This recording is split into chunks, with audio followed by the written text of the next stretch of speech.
할렐루야. 네, 오늘 또 은혜 주실 우리 주님 찬양합니다. 네, 오늘 말씀 계속해서 주제 설교 세 번째 시간입니다. 자신의 영을 강하게 하라. 이 제목을 통해서 빛과 은혜 있기를 원합니다. 할렐루야. 우리 가까운 이웃의 나라 일본에서 도쿄 1020 하계 올림픽이 열리고 있습니다. 원래는 작년에 열렸어야 될 올림픽인데 코로나 팬데믹이 길어지면서 이렇게 올림픽이 1년 늦게 시작되는 그런 일이 있었습니다. 어쨌거나 우리 대한민국의 많은 스포츠 선수들이 가서 정말 구슬땀을 흘려가면서 열심히 싸워주고 그런 분발한 모습을 통해서 힘들고 어려운 우리 모든 국민들에게 큰 힘이 되는 것 같습니다. 많은 선수들이 선전을 하고 있는데요. 특별히 우리나라가 양궁은 제일 잘하는 것 같습니다. 양궁에 메달이 5개 금메달이 걸려있는데 그 중에서 4개를 우리나라가 휩쓸어 왔습니다. 보니까 안산이라고 하는 젊은 여자 선수 20살이더라고요. 저는 처음에 안산에서 온 줄 알았어요. 그래서 대표 선수가 안산에서 왔나? 한참 보다 보니까 이름이 안산이구나. 굉장히 침착하더라고요. 여러분들 그 자리에 서면 여러분 같으면 간 떨려서 손이 떨릴 건데 수전증도 없이 이렇게 활시를 탁 잡고 마지막 10점 탁 쏘아서 금메달 거는 장면 보면서 굉장히 통쾌했습니다. 남자 개인전에서 금메달을 놓쳤는데요. 김우진 선수 여러분 보셨죠? 16강에서 올10이었습니다. 쏘는 화살마다 다 10점이었습니다. 근데 이제 8강에서 안타깝게 떨어져서 메달을 받지 못했지만 선전한 모습이 너무너무 아름다웠습니다. 그 선수가 이렇게 말하더라고요. 어차피 내가 쏜 화살이니까 후회 없이 그 화살을 쏘았다라는 말에 굉장히 감격적이었습니다. 여러분, 이런 스포츠도 나름의 전쟁입니다. 제가 봤을 때는 대표 선수로 뽑혀서 각 나라 대표들이 그렇게 겨루는 그 순간에 보면 실력 차이가 많이 나는 것 같지는 않아요. 수영 같은 이런 종목은 정말 0.01초 이런 차이로 금메달, 은메달, 동메달이 갈려질 만큼 그 실력 차이가 굉장히 작은 것처럼 여겨집니다. 약간의 운도 좀 따라줘야 되지 않나 하는 생각이 들 정도죠. 그런데 그 작은 차이가 결국 메달의 색깔을 결정하고 남아있는 자신의 삶을 결정한다고 해도 과언이 아닙니다. 여러분, 우리가 많은 전쟁들을 벌이면서 이 땅에서 살아가고 있습니다. 그 순간 정말로 필요한 것이 있는데 그것은 바로 우리 한 사람 한 사람이 더 강해져야 한다는 말씀입니다. 결국 강한 자가 이깁니다. 약한 자가 질 수밖에 없습니다. 영적 전쟁도 마찬가지입니다. 사단은 수단과 방법을 가리지 않고 우리를 절대 봐주지 않아요. 거기에 비해서 우리 믿음의 사람들은 때때로 너무 많이 느슨하게 집중하지 못하고 살아가는 순간이 너무 많은 것 같습니다. 하나님께서 분명히 우리에게 승리를 약속해 주셨습니다. 그러나 주님이 아무리 우리에게 승리를 약속해 주셨다 할지라도 우리가 자기 자신을 가꾸지 않고 집중하지 않으면 얼마든지 사단 앞에서 우리는 흔들릴 수 있다는 사실들을 기억해야 됩니다. 여러분, 강해져야 승리할 수 있습니다. 할렐루야. 자, 말씀 이렇게 여러 군데서 이렇게 말씀하셨어요. 여호수아 1장 9절에 내가 내게 명령한 것이 아니냐, 강하고 담대하라, 두려워하지 말며 놀라지 말라, 내가 어디로 가든지 내 하나님 여호와가 너와 함께 하느니라 하시더라. 하나님 우리에게 계속해서 말씀하십니다. 강하고 담대하라, 두려워하지 말라, 그렇게 말씀하셨습니다. 그 말은 우리가 이 세상 살아가면서 얼마든지 마음이 졸아들어서 흔들릴 수 있다는 사실을 주님이 알고 있기 때문에 강하라, 담대하라, 그 말씀을 계속해서 우리에게 주시는 거예요. 어떤 분이 두려워하지 말라는 말이 365번 나온다고 할 정도로 성경에, 그래서 하루에 한 번만 읽으면 된다. 할렐루야. 그래서 여러분들 시편에도 보면 수많은 시편 기자들, 다윗 같은 사람들은 기도할 때 자기 영혼을 향해서 이렇게 기도합니다. 내 영혼아 강하고 담대하라. 오늘 시간 여러분 영혼을 강하게 하시고 담대하게 하실 우리 하나님을 찬양합니다. 여러분 특별히 우리의 영혼육이 강해져야 우리가 승리할 수 있습니다. 우리 지난주에 잠깐 설명드렸듯이 사람 안에는 세 부분이 있는데 몸과 또 혼으로 불려지는 마음과 영이 있습니다. 근데 우리나라 말은 좀 이렇게 표현이 좀 구분이 잘 안 가는 표현이죠. 우리나라 성경도 번역할 때 혼과 영을 좀 잘 구분하지 않고 번역을 했어요. 그래서 영혼이라는 말을 그냥 쉽게 사용하는데 영어로 보면 좀 더 구분이 쉽죠. 몸은 body입니다. 그리고 사람의 마음, 혼은 soul이라는 단어로 번역을 하고 사람의 영은 spirit입니다. 그런데 이 몸 안에 우리 사람 몸 안에 이 세 부분이 함께 담겨져 있는데 이 세 부분은 각자 따로가 아니라 마치 삼위일체 하나님처럼 서로 조화를 이루고 균형을 이루면서 영향을 주고받고 있습니다. 그래서 마음이 아프면 희한하게 몸도 아프고 영이 아프면 몸도 아프고 그 마음도 아프고 또 마음이 아프면 영이 덩달아 아프기도 합니다. 서로 영향을 주고받을 수밖에 없어요. 그래서 이 비밀을 잘 알았던 노사도였던 사도 요한은 오늘 본문이었던 요한 3서 1장 2절에서 이렇게 기도합니다. 사랑하는 자여 내 영혼이, 여기서 말하는 영혼은 영을 말합니다. 내 영이 잘된 것 같이 내가 범사에 잘되고 강건하기를 내가 간구하노라. 또 사도 바울은 더 정확하게 데살로니가전서 5장 23절에서 이렇게 표현합니다. 평강의 하나님이 친히 너희를 온전히 거룩하게 하시고 너의 온 영과 혼과 몸이 우리 주 예수 그리스도께서 강림하실 때 흠없게 보존되기를 원하노라. 주님이 오시는 날까지 우리의 영과 혼과 몸이 흠없이 보존되기를 내가 간구하노라. 바울이 그렇게 기도했습니다. 이것은 저의 간절한 소망이기도 합니다. 우리 사랑하는 새생명교회 모든 성도들이 몸이 아픈 사람이 한 명도 없었으면 좋겠어요. 마음이 상한 자 한 사람도 없었으면 좋겠습니다. 영이 병든 자 한 사람도 없기를 주의 이름으로 축원합니다. 우리를 강하게 하시는 하나님의 은혜가 임할지어다.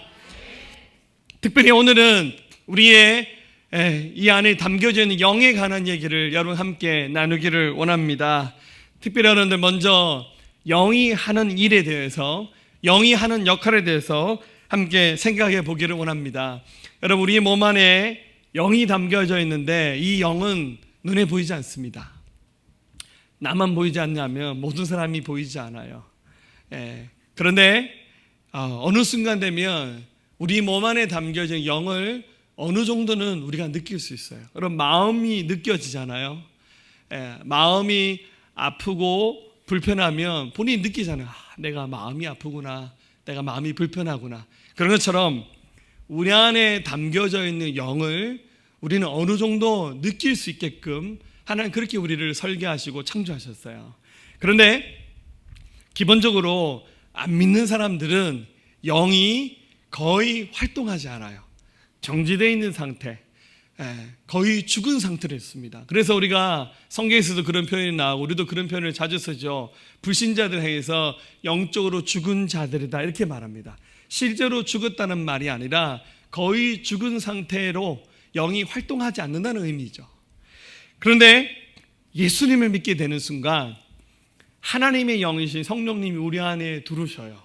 들어오시면 성령님이 죽어있는 우리 영을 살리시고 회복한 일을 하시는 거죠. 그러면 원래 가지고 있었던 그 영의 기능들을 회복하는 거예요. 이렇게 한번 예를 들어볼게요. 아주 오래된 얘기인데 아마 미국의 개척 초기에 있었던 얘기인 것 같아요. 백인들이 어느 한 지역에 들어가서 이렇게 그 지역을 이제 탐지하는 일을 했는데 그 지형을 잘 아는 원주민들을 불러다가 길 안내를 하라고 시켰습니다. 그래서 몇 날 며칠을 먼 길을 이렇게 걸어갔는데 굉장히 고됐어요. 이 백인들이 기본적으로 체격도 좋고 이게 체력도 좋다 보니까 이 안내하는 원주민들보다 더 앞장서서 가는 거예요. 나중에 쫓아가던 원주민들이 가다가 나중에는 이런 식으로 가면 우리는 당신들을 안내할 수 없다라고 이렇게 말을 합니다. 그러면서 그 원주민들이 백인들에게 이렇게 말을 했답니다. 아직 나의 영혼이 나를 따라오지 못했다. 그러니까 천천히 가야 된다고. 굉장히 의미 있는 말이죠. 그러니까 아마 자기 속에 있는 영에 대해서 어느 정도 느끼는 그런 이제 기능을 발휘했다, 뭐 그런 의미겠죠. 자, 여러분들, 이 말이 좀 황당하게 들릴지 모르겠지만 우리 몸 안에 있는 영을 살리고 회복시키는 일들을 우리 하나님 원하십니다. 오늘 하나님의 그런 은혜가 임하기를 축복합니다. 여러분, 영이 하는 기능은 크게 네 가지입니다. 먼저 직관의 기능을 가지고 있습니다. 여러분들, 우리 몸이 오감을 가지고 세상을 보고 듣고 느낄 수 있듯이 영은 영적 세계를 느낄 수 있는 기능을 가지고 있어요. 왜냐하면 하나님이 영이시잖아요. 또 우리 영이 그 하나님을 볼 수 있습니다. 또 영이 양심의 기능을 합니다. 하나님이 기뻐하지 않는 길을 가고 하나님이 기뻐하지 않는 일을 선택할 때 우리 영이 우리 속에서 불편해하고 힘들어해요. 또 우리 영은 하나님과 교통하는 통로 역할을 하면서 보고 듣고 느끼는 이런 기능들을 하는 거예요. 자, 그래서 기본적으로 예수를 믿게 되는 순간 이 영이 가지고 있는 원래 기능들이 되살아나기 시작합니다. 자, 그런데 오늘 이 말씀을 드리기 전에 우리 한국교회가 이 영적인 것에 대해서 굉장히 많은 오해들을 좀 만들어냈어요. 우리가 영적이다 이런 말 쓰잖아요. 아무개 집사님 굉장히 영적인 사람이야. 여기다가 하나 더 붙이면 더 멋있어요. 아무개 집사님 굉장히 신령해. 할렐루야. 우리 목사님 굉장히 신령하다. 그럼 제가 기분이 좋겠죠? 할렐루야. 아멘 좀 하이소. 네, 저는 늘 하는 말이지만 저는 신령하지 않습니다. 왜 이런 말에 대한 오해가 있냐면 사실 한국이 굉장히 가난했잖아요. 이 가난한 시절 산업혁명이 일어나면서 경제혁명이 일어나면서 70년대, 80년대, 90년대 중반까지 한국교회가 굉장히 부흥했습니다. 한국교회가 부흥하는 교회들은 두 가지 패턴이 있는데 하나는 뭐 제자훈련, 성경 공부를 굉장히 말씀을 탁월하게 잘 가르친 교회들이 부흥했습니다. 또 하나는 성령운동, 은사운동을 굉장히 많이 했던 교회들이 부흥했습니다. 뭐 이렇게 여의도 순복음교회라든지 이런 교회들이 성령운동을 굉장히 많이 했습니다. 근데 제가 이런 말을 한 데서 무슨 성령운동이나 은사를 부정한다는 말은 절대 아닙니다. 여러분, 저도 성령 체험하고 저도 방언으로 기도하고 은사들을 드러내는 순간이 있더라고요. 그런데 이런 일들이 한국교회에 주를 이루다 보니까 굉장히 오남용하는 경우도 있었던 것 같아요. 자, 이런 경우를 너무 많이 봤어요. 신앙생활을 분명히 엉터리로 해요. 말씀도 없고 진리도 없고 말씀에 대한 진지한 순종도 없고 헌신도 없고 교회 생활 엉망으로 하는데 어느 날 어디 기도원에 가서 갑자기 불러불러 하다가 성령의 은사를 경험하고 하나님의 능력을 체험하셨어요. 그리고는 본인이 굉장히 영적인 사람이라고 생각합니다. 여러분, 절대 그렇지 않습니다. 물론 순간적인 하나님의 어떤 그런 성령의 기름 부음을 통해서 은사를 경험하고 능력을 경험하는 것이 우리 영에 굉장한 유익을 주기는 하지만 이 영적인 삶을 살아가는 것은 여러분들 순서와 과정과 시간이 필요한 거예요. 굉장한 하나님 중심적인 삶을 살아내면서 말씀을 가까이 하는 삶을 통해서 영적으로 성장하고 회복하는 것이지 그냥 순간적인 반짝하는 은혜로 모든 것이 된다라고 여러분 생각하시면 착각입니다.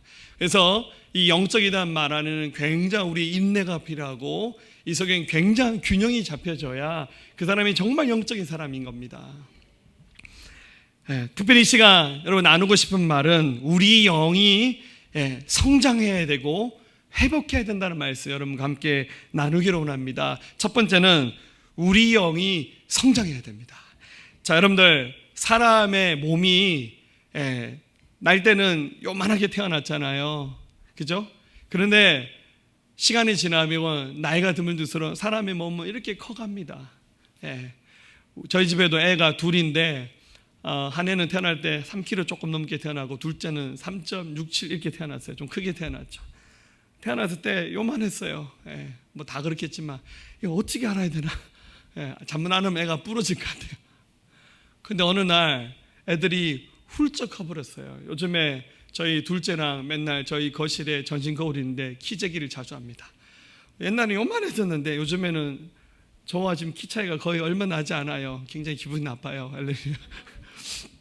그래서 아직은 아빠가 니보다 한 2, 3cm 더 크다. 여기에 제가 굉장히 위안을 받고 있는데 아직 몸무게는 제가 더 많이 나가는 것 같아요.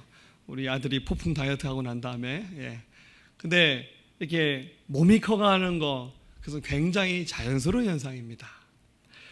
마찬가지입니다. 사람의 마음도 자랍니다. 사랑받고 사랑을 할 줄 아는 방법을 배우고 실천하다 보면 사람의 마음도 굉장히 건강하게 자랍니다. 지난 주일날 많은 이런 말씀을 나눴고요. 마찬가지로 신앙생활 처음 입문할 때는 누구나 영적으로 죽어 있었던 상태에서 영이 살아났어요. 영적으로는 갓난아기입니다. 세상적으로는 연세가 굉장히 높고 학식이 높다 할지라도 예수님 처음 믿는 순간에는 다 걸음마를 시작하는 갓난아기 상태에서 시작을 하는 거예요. 그러나 신앙이 여전히 깊어지면 깊어질수록 사람의 믿음과 또 영은 자라나야 됩니다. 자, 성경을 보면 누가복음 1장 80절 침례 요한에 관한 얘기입니다. 아이가 자라며 심령이 강하여지며 이스라엘에게 나타난 날까지 빈들에 있으니라. 처음에 자랐다는 말은 몸이 자랐다는 뜻입니다. 심령이 자랐다는 말은 뭡니까? 그의 영이 성장했다. 그러고 난 다음에 사역한 거예요. 단순히 그냥 나이만 차서 요한이 사역을 한 것이 아니라 그의 영이 성장했다. 누가복음 2장 40절 예수님이 얘기입니다. 2장 40절 아이가 자라며 강하여지고 지혜가 충만하여 하나님의 은혜가 그 위에 있더라. 예수님도 사역하시기 전에 그분이 영이 성장하는 과정들을 거쳤다. 성경은 그렇게 말하고 있습니다. 그래서 여러분들 영이 자라나야 주님의 일에 합당하게 준비가 되는 거예요. 자, 여러분들 영이 자라는 방법 의외로 쉽고 아주 분명합니다. 여러분들 살찌시는 분들 이런 거짓말 하죠. 저는 조금만 먹어도 살쪄요. 여러분 이것은 새빨간 거짓말입니다. 할렐루야. 물론 이제 좀 살이 잘 찌는 체질을 가진 분도 있겠지만 많이 먹기 때문에 살찌는 겁니다. 적게 먹으면 절대 살찌지 않아요. 할렐루야. 뭐 저 얘기니까 너무 따갑게 듣지 마세요. 저는 먹기를 좋아하는 자입니다. 할렐루야. 많이 먹으면 살도 찌고 또 어느 정도 건강해지고 잘 성장하는 거죠. 마찬가지로 우리 영이 성장할 수 있는 재료가 있습니다. 그것은 바로 하나님의 말씀입니다. 베드로전서 2장 2절은 말합니다. 갓난 아기들 같이 순전하고 신령한 젖을 삼아라. 근데 원래 이 성경 원어에는 말씀의 젖이라는 단어가 들어가 있습니다. 킹제임스 버전에는 말씀의 젖을 삼아라 그렇게 번역을 해놨습니다. 이는 그로 말미암아 너희로 구원에 이르도록 자라게 하려 합니다. 하나님의 말씀의 젖을 먹으면 믿음이 자란다는 거예요. 근데 이 말씀이 어디서 나오는 겁니까? 고린도서 10장 4절에 다 같은 신령한 음료를 마셨으니 이는 그들을 따르는 신령한 반석으로부터 마셨으며 그 반석은 곧 그리스도시라. 예수 그리스도로부터 나오는 그 신령한 음료와 하나님의 말씀을 먹으면 우리 영이 자라난다는 거예요. 여러분 제가 목회하면서 분명히 봤습니다. 여러분들 신앙생활에 처음 입문하자마자 굉장히 열심히 예배를 나오신 분이 있어요. 그리고 말씀을 배우는 시간에 굉장히 열심을 내시는 분들이 있습니다. 여러분 이런 분들은요 신앙생활의 경력에 비해서 굉장히 믿음이 빨리 자랍니다. 그런데 뭐 여러 가지 이유가 있어서 좀 신앙생활을 드문드문 하나님 말씀 2주에 한 번 들었다가 한 달에 한 번 들었다가 겨우 한 번 듣는 분들 뭐 여러 가지 이유가 있겠지만 여러분 그렇게 먹어서는 믿음이 잘 자라지 않아요. 여러분들 어디 가면 굉장히 맛있는 식당이 있잖아요. 이렇게 뭐 어디 뷔페를 간다든지 뭐 소고기를 드시러 가셨다든지 가서 너무 맛있어서 우리 흔히 하는 말로 배 터질 만큼 드셨다고 칩시다. 좋죠? 행복한가요? 근데 그러고 난 다음에 일주일 내내 밥 한 번 안 먹는다 생각해 보세요. 어찌 되겠습니까? 절대 건강할 수 없어요.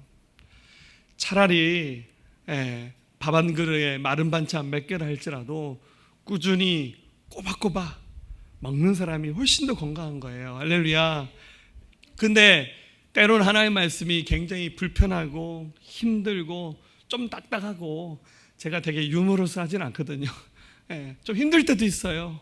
그리고 좀 설교가 길 때도 있어요. 할렐루야. 오늘 왠지 길어질 것 같은 할렐루야. 근데 그 순간에도 하나님의 말씀을 열심히 먹어야 돼요. 성경 말합니다. 로마서 10장 17절에 그러므로 믿음은 들음에서 나고 들음은 그리스도의 말씀으로 말합니다. 하나님의 말씀을 들어야 믿음이 생긴다고 그렇게 말하고 있어요. 그래서 여러분들 시편 119편 103절에서는 그렇게 말하잖아요. 주의 말씀의 맛이 내게 어찌 그리 단지요 내 입에 꿀보다 더 달다고 그렇게 말하잖아요. 여러분 제가 한번 꿀벌 얘기한 적이 있는데 여러분 벌이 태어나서요 평생 모으는 꿀의 양이 0.1g도 되지 않는다요. 한 마리 벌이 평생 꽃에 가서 가지고 오는 그 꿀의 양이 0.1g입니다.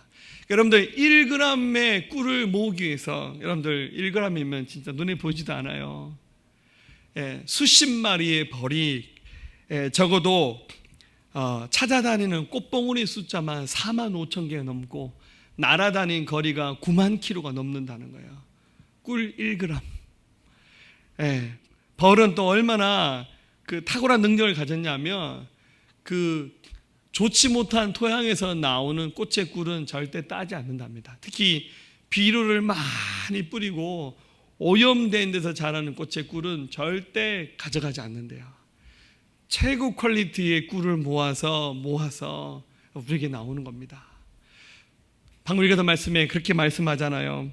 주의 말씀에 마치 내 입의 꿀보다 더 달다고. 이런 말씀을 삼아야 돼요. 여러분 특별히 우리가 코로나 시대를 살고 있잖아요. 이 코로나 때문에 이번 주부터 사회적 거리두기가 3단계로 격상되면서 많이 어렵습니다. 이제 4단계 가면 저희 19명으로 숫자 맞춰서 예배를 드려야 되는 또 불상사가 올 수도 있어요. 참 어렵습니다.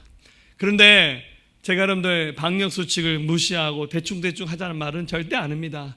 우리 대한민국 국민으로서 국가의 정책에도 최대한 우리가 협조를 해야 되죠. 그런데 여러분들 이 코로나에 너무 많은 두려움에 휩싸여서 교회를 떠나간 사람들이 너무 많아요. 온라인 예배 드린다는 핑계로 이게 제대로 예배를 드리는 건지 안 드리는지 모르겠어요. 여러분들 불가항적인 상황에서 예배 드리는 건 어쩔 수 없어요. 그런데 신앙생활을 쉽게 가볍게 하기 위해서 여러분들 우리 온라인 예배 만들지 않았어요. 더 집중해야 됩니다. 여러분들 히브리서 10장 25절에서 이렇게 말씀합니다. 모이기를 피하는 어떤 사람들의 습관과 같이 하지 말고 오직 권하여 그날이 가까움을 볼수록 더욱 그리하라고. 우리 마지막 시대에 사람들이 모일 수 없는 이유와 상황들을 주님이 너무너무 잘 아시기 때문에 그런 습관을 따라서 하지 말고 하면 할수록 더 자주 모여서 예배하고 하나님의 말씀을 들어야 됩니다. 그래야 우리 영이 성장할 수 있습니다. 여러분 솔직히 코로나가 위협적이긴 한데 오늘 아침에 신문에 보니까 영국에서는 그렇게 기사 썼더라고요. 어차피 코로나는 여러분 종식되지 않는데요. 결국 독감처럼 생각하고 지나쳐야 되는 날이 옵니다.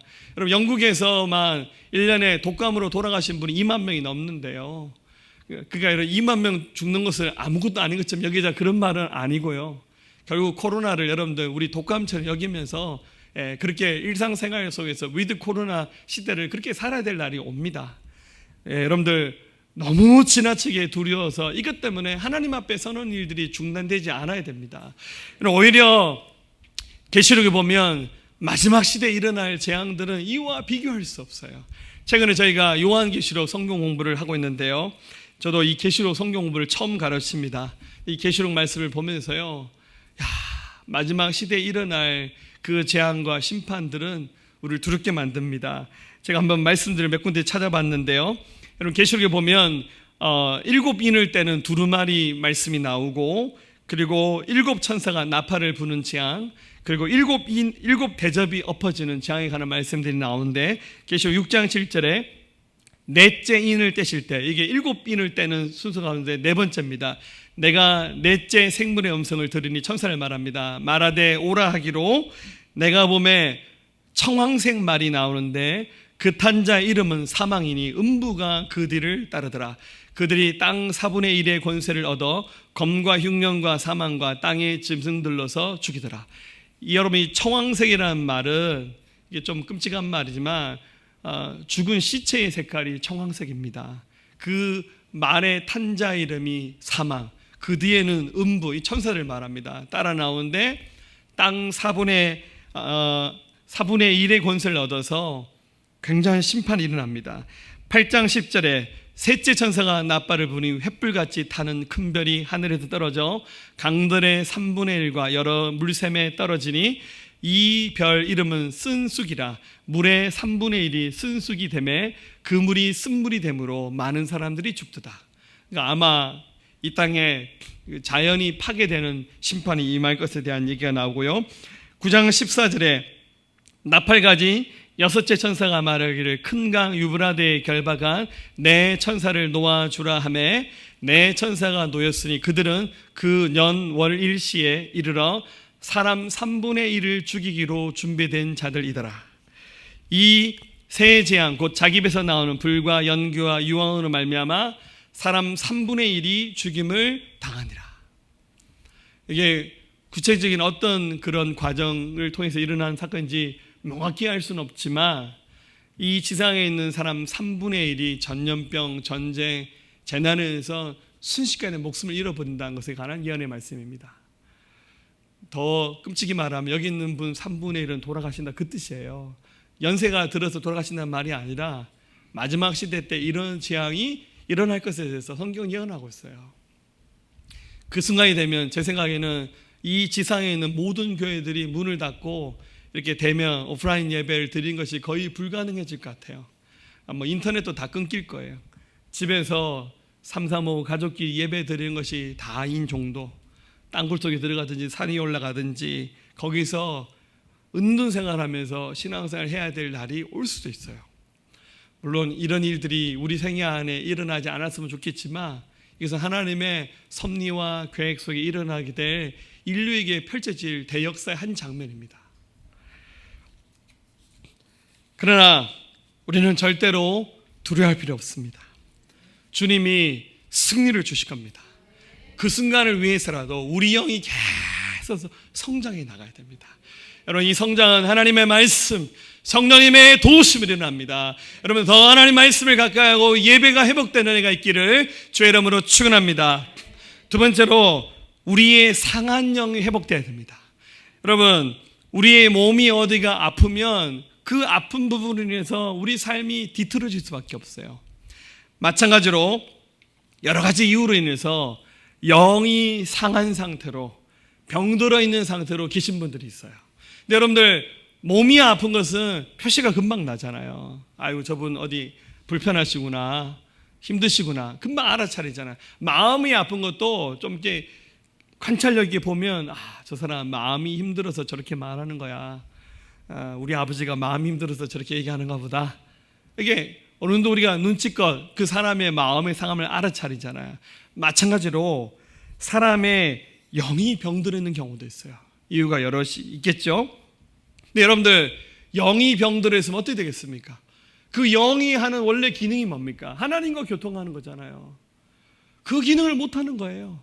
그래서 영이 병들어 있고 성장하지 않은 사람들은 하나님 말씀 들어도 못 알아먹어요.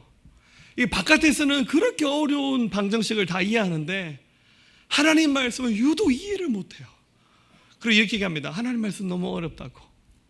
물론 여러분, 어려운 말씀도 있죠. 근데 시종일관 하나님 말씀 이해되지 않고 깨달아지지 않는다면 여러분, 그 영이 상해 있는 겁니다. 한번 예를 보면 출애굽기 6장 9절에 모세가 이와 같이 이스라엘 자손에게 전하나, 모세가 말씀을 전했어요. 그들의 마음, 이게 번역은 마음이랬지만 이건 영입니다. 영을 상징하는 히브리어 루아라는 단어로 기록됐어요. 영의 상함과 또 가혹한 노여, 현재 삶이 어려워요. 로 말미암아 모세의 말을 듣지 아니하였더라. 마음도 상하고 영도 상하니까 모세가 전해준 하나님 말씀을 안 듣는 거예요. 하나님 어찌 나한테 그럴 수 있어 하면서 하나님 말씀 안 듣고, 혹은 삐딱하게 그리고 말씀을 막 의심하면서 덤벼들면서 하나님 말씀을 거부하는 거예요. 영이 상하면 하나님 말씀을 못 듣는 거예요. 왜 상합니까? 성경은 이렇게 말합니다. 고린도후서 7장 1절에 그런즉 사랑하는 자들아 이 약속을 가진 우리는 하나님을 두려워한 가운데서 거룩함을 온전히 이루어 육과 영의 온갖 더러운 것에서 자신을 깨끗하게 하라고. 영을 더럽게 하는 것은 죄입니다. 죄 지을 수 있어요. 그런데 그 죄를 회개하지 않고 계속 두면 그 죄 때문에 사람의 영이 가지고 있는 원래 기능을 상실하는 거예요. 이것을 디모데전서 4장 2절에서 뭐라 표현하냐면 자기 양심, 여기서 말하는 양심도 영을 말합니다. 화인을 맞아서 외식함으로 거짓말한 자다. 여러분, 화인이란 말은 불로 인해서 생겨난 그 화상을 말하는 거예요.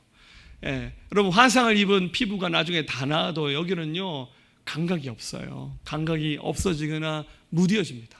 사람이 죄를 짓고 그 죄에서 회개하고 돌이키지 않은 상태가 계속 반복되면 그 영이 화인 맞은 것처럼 기능을 못한다는 거죠. 그래서 어떻게 됩니까? 묶이게 됩니다. 예. 그래서 예수님 말합니다. 요한 8장 32절에 진리를 알지니 진리가 너희를 자유케 하리라. 근데 막상 듣는 입장에서는 내가 묶이지 않았는데 왜 내보고 자유케 한다고 얘기하냐고. 8장 33절에 그들이 대답하되 우리가 아브라함의 자손이라 남의 종이 된 적이 없거늘 어찌하여 우리를 자유롭게 되리라 하느냐. 예수님의 눈에는 그게 보이는 거예요. 저 사람이 영적으로 묶여 있어요. 자유가 없어요. 근데 막상 당사자는 그 말을 들어도 이해도 못하고 도리어 화냅니다. 왜 나에게 그런 얘기 하냐고 이렇게 말합니다. 이렇게 신앙생활 하신 분들이 굉장히 많아요. 영이 상해 있고 병들어 있는데 본인이 상해인지를 모르는 거예요. 그럼 여러분들 그걸 마귀가 딱 보면 어떡합니까? 마귀가 제일 좋아하는 코스예요.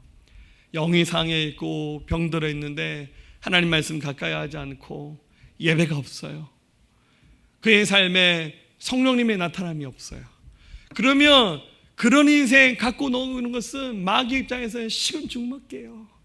여러분, 마귀는 여러분들이 성경 읽지 않고 예배를 폐하면 박수칩니다. 왜냐하면 하나님께 멀어진 길을 우리가 스스로 선택하니까 마귀는 가만히 놀아도 돼요. 우리가 자꾸 그런 삶을 사는 거예요. 여러분, 이렇게 연약해지고 유약한 상태로 어찌 이 전쟁에서 이길 수 있겠습니까? 자, 어떻게 되겠습니까? 자, 승리 방정식이 필요하겠죠. 여러분, 그러나 두려워하지 마십시오. 우리보다 훨씬 더 컸던 영적 거장들도 때로는 영적으로 탈진하고 병들고 아프기도 했습니다. 한 사람 얘기하고 마칠게요. 엘리야가 그랬습니다. 여러분, 엘리야가 1대 850으로 신의 대결을 벌릴 만큼 그 바알과 아세라 무당 850명을 모아놓고 혼자서 싸워서 이겼던 굉장한 믿음의 사람입니다. 이 영적 승리를 경험하고 난 다음에 이 엘리야가 뒤돌아설 때 그 자리에 없었던 그 이세벨이라고 하는 왕비가 이 소식을 듣고는 사람을 보내어서 엘리야에게 협박에만 합니다. 내가 내일 반드시 너의 목숨을 취하겠다고. 우리말로 하면 뭡니까? 너 반드시 죽여버리겠다고 협박을 합니다. 성령 충만했던 이 엘리야가 그 정도 말을 듣고는 웃으면서 지나가야 되는데 순식간에 엘리야의 마음이 쫄아들었어요. 흔들렸습니다. 두려움에 휩싸였습니다. 그래서 어떻게 합니까? 사람들 다 물리치고 혼자 광야로 들어갑니다. 그 광야의 흔한 나무가 로뎀 나무였는데요, 그 로뎀 나무 아래 푹 쓰러져서 엘리야가 이렇게 기도합니다. 하나님, 여기까지인 것 같습니다. 저는 조상들보다 못한 것 같아요. 저 그만 살고 싶어요. 제 생명을 취해가세요. 이게 그저께 1대 850으로 신의 대결을 벌였던 그 성령 충만한 엘리야가 만날 정도로 굉장히 탈진된 모습을 엘리야가 보여줍니다. 근데 주님이 이런 기도를 들어줄 수는 없잖아요. 엘리야의 그 상한 영을 고쳐주셔야 되잖아요. 그래서 급히 천사를 보내십니다. 천사가 로뎀 나무 아래 쓰러져 있는 그 엘리야 곁에 찾아오셔서 열왕기상 19장 5절에 로뎀 나무 아래 누워 자더니 천사가 그를 어루만지며 그에게 이르시되 일어나서 먹으라. 그렇게 말씀하셨어요. 깨보니까 본즉 머리맡에 숯불에 구운 떡과 한 병 물이 있더라. 여러분, 금방 구운 그 빵입니다. 여러분, 빵을 금방 구우면 굉장히 맛있잖아요. 그 금방 숯불에 구운 떡과 물 한 병을 허겁지겁 먹고 어떡합니까? 다시 깊이 잠듭니다. 7절에 여호와의 사자가 또다시 와서 어루만지며 이르되 일어나 먹으라, 네가 갈 길을 다 가지 못할까 하노라 하신지라. 8절에 이에 일어나 먹고 마시고 그 음식물의 힘을 의지하여 40주 40야를 가서 하나님의 산 호렙에 이르리라. 금방 쓰러져서 죽고 싶다고 기도했던 엘리야가 천사가 가져다 준 금방 구웠던 그 떡과 음료를 먹고는 새 힘이 생겨났어요. 40일을 잠도 자지 않고요, 뛰어서 그 호렙산 시내산까지 가서 남아있는 자기 사명을 감당한 자가 되었습니다. 우리가 연약해질 수 있어요. 죄 지을 수도 있고 마음이 상하고 영이 상할 수도 있습니다. 그러나 다시 한번 예배 자리에 나오시고 하나님의 말씀을 먹고 성령님의 그 도우심을 경험하게 될 때 우리 영이 회복될 수 있습니다. 말씀 마지막으로 승리를 위한 방정식 읽고 마치겠습니다. 우리 한번 같이 한번 읽어보겠습니다. 자, 시작. 예수님을 영접하고 예수님 안에 거하라. 영의 치유와 회복을 받으라. 영의 양식을 매일 먹으라. 성령의 법 안에 거하라. 성령께서 나를 위해 행하시는 변화를 받으라. 성령의 충만을 받으라. 이런 순서들을 여러분들 거치면서 이제는 모든 분들이 영이 다 살아나고 회복되고 성장하면서 여러분이 감당해야 될 사명과 모든 영적 전쟁 가운데 승리하시기를 주님의 이름으로 축원합니다. 주 선한 능력으로 하시네 그 크신 팔로 날 붙드시네 절망 속에도 흔들리지 않고 사랑하는 주 얼굴 구하리. 주 선한 능력으로 주 선한 능력으로 안으시네 그 크신 팔로 날 붙드시네 절망 속에서도 절망 속에도 흔들리지 않고 사랑하는 주 얼굴 구하리. 선한 능력으로 선한 능력으로 일어서리 주만을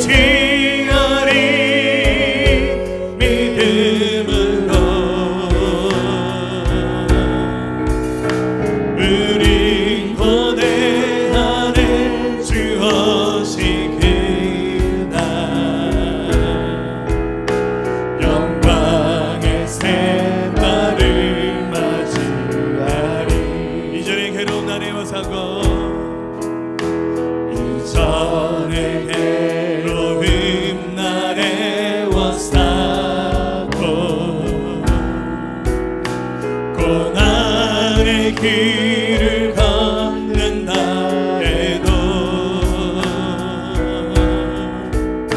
주님께 모두 맡기는 우리 영혼 끝내 승리의 날을 맞으리. 선한 능력으로 선한 능력으로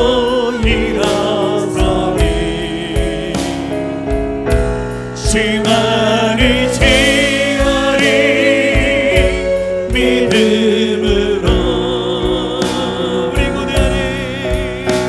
우리 고대 안에 주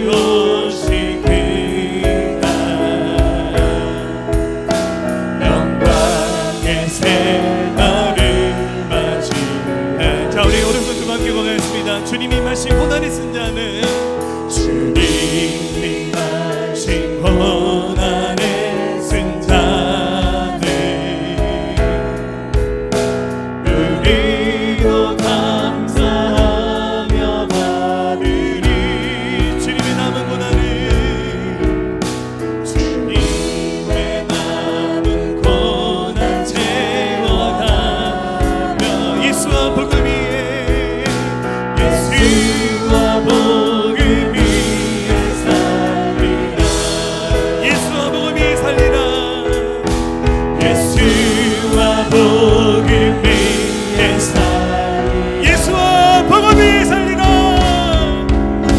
예수와 복음 위에 살리 아멘. 선한 능력으로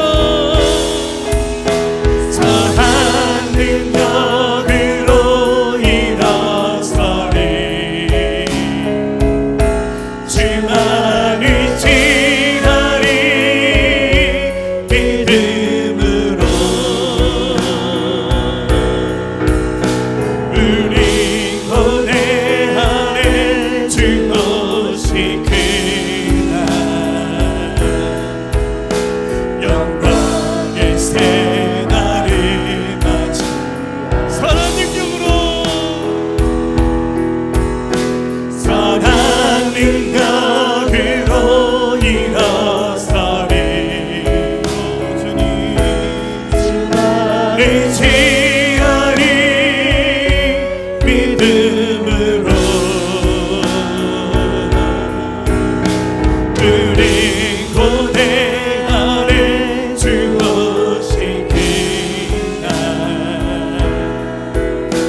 영광의 새날을 맞이하리 영광의 새날을 맞이하리 영광의 새날을 맞이하리 승리의 새날을 맞이하리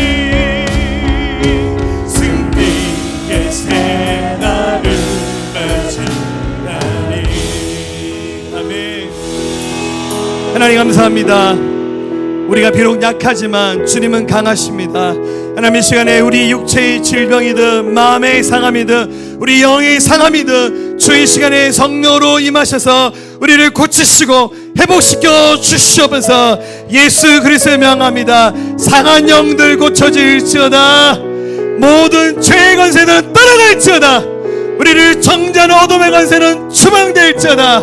우리의 영적 성장을 가로막는 사단의 권세는 예수 그리스도의 명령한다. 추방될지어다. 하나님 우리에게 성령의 충만함을 주시옵소서. 회복되게 하여 주시옵소서. 오직 소망 되신 주님만 바라보며 믿음으로 나갈 때 여호와의 강한 군대가 되어서 주신 모든 사명 감당케 도우시고 역사하여 주시옵소서. 감사합니다. 예수님의 귀하신 이름으로 함께 기도하였습니다. 아멘.